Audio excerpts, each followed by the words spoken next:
Jadi sebelum ini dimulai, saya sangat berharap teman-teman menonton dari awal sampai akhir ya, karena ini sangat penting sekali untuk teman-teman yang satu profesi dengan saya, yaitu seorang guru. Nah, jadi hari ini saya akan mereview perangkat saya dalam mengajar ya, terutama dalam hal infocus ya atau proyektor. Nah, karena saya merasa ya kalau kita pinjem infocus dari sekolah atau apalah gitu kan. Nah, itu kan biasanya kita kan harus izin dulu, belum lagi kita harus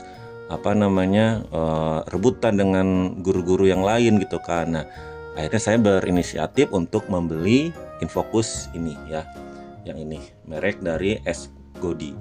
Alasannya satu, karena sebelumnya saya sudah pernah membeli S-Godi ini cuman untuk di S-School dan yaitu harganya di bawah 500 lah ya.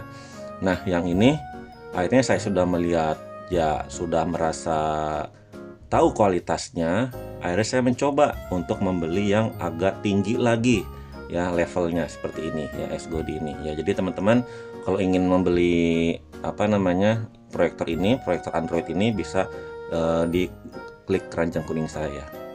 Nah, jadi di sini saya juga akan memberikan plus dan minusnya ya untuk infocus ini ya.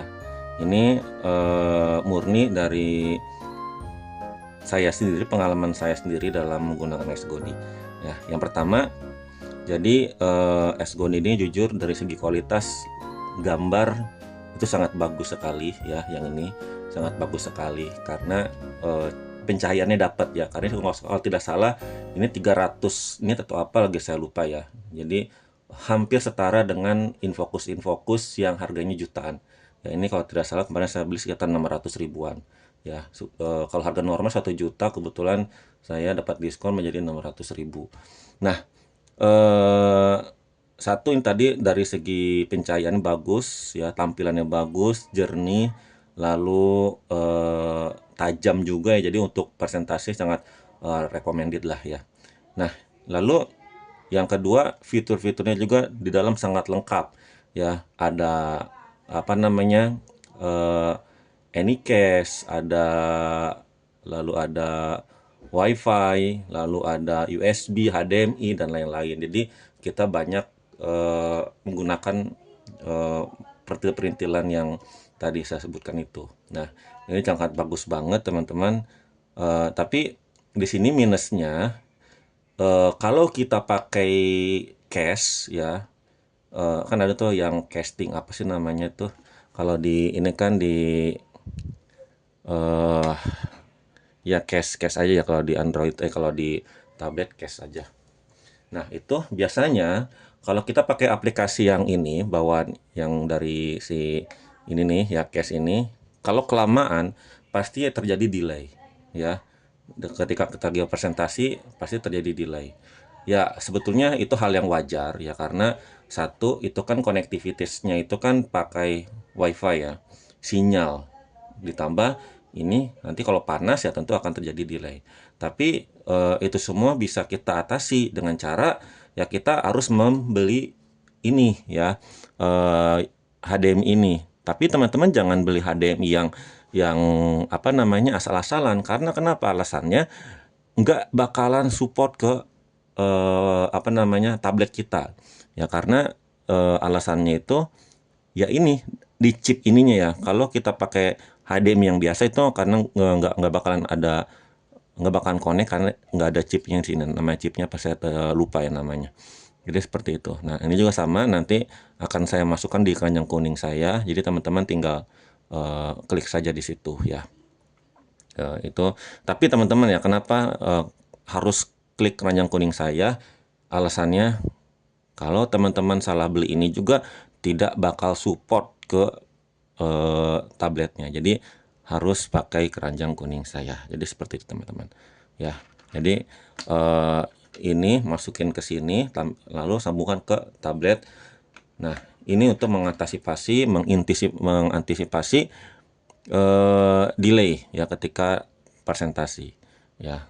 Tapi ya ini kan karena ya harganya juga tidak terlalu mahal, ya itu tadi ya minusnya ya kalau ini nggak bisa digeber lama teman-teman.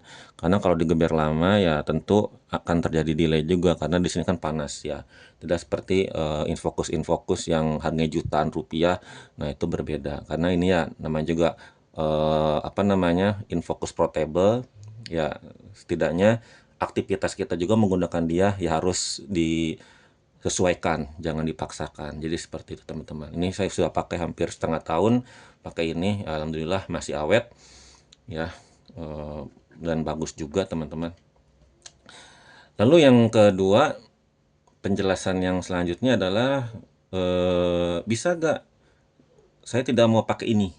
Bisa pakai infocus yang ada di sekolah-sekolah, bisa, tapi dengan satu catatan kita harus tambahkan ke sini ya. Ini namanya Anycast ya. Anycast nanti teman-teman juga bisa klik kanan yang kuning saya, nanti akan saya tampilkan. Jadi seperti itu ini ya. Ini juga saya rekomendasikan juga, tapi jangan terlalu lama juga pakai ini ya, karena juga kalau terlalu lama nanti akan terjadi delay juga ya, karena kepanasan juga. Pada ini semua karena kepanasan. Jadi seperti itu teman-teman ya. Ya, ya artinya semakin praktis apa yang kita gunakan ya tentu kita harus sesuaikan dengan kapasitasnya dia ini ya. Ini juga bagus dan ini juga kadang hati-hati teman-teman ya, suka ada yang bajakan juga. Nah, jadi ntar kalau misalnya teman-teman mau beli di keranjang kuning saya juga. Ya, nanti tinggal klik. Nah, lalu jangan lupa nih pakai yang ini teman-teman. Ya, ini apa namanya? Converter ya, dari HDMI yang besar ke yang kecil, lalu ini apa HDMI yang apa ini nggak tahu saya namanya ya. Jadi seperti itu. Ya, jadi ini teman-teman ya yang saya gunakan ketika mengajar ya. Ini sudah saya pakai di pelajaran di bahasa Jepang saya dan sangat recommended, cocok buat teman-teman guru se-Indonesia. Silakan beli di keranjang kuning saya. Terima kasih.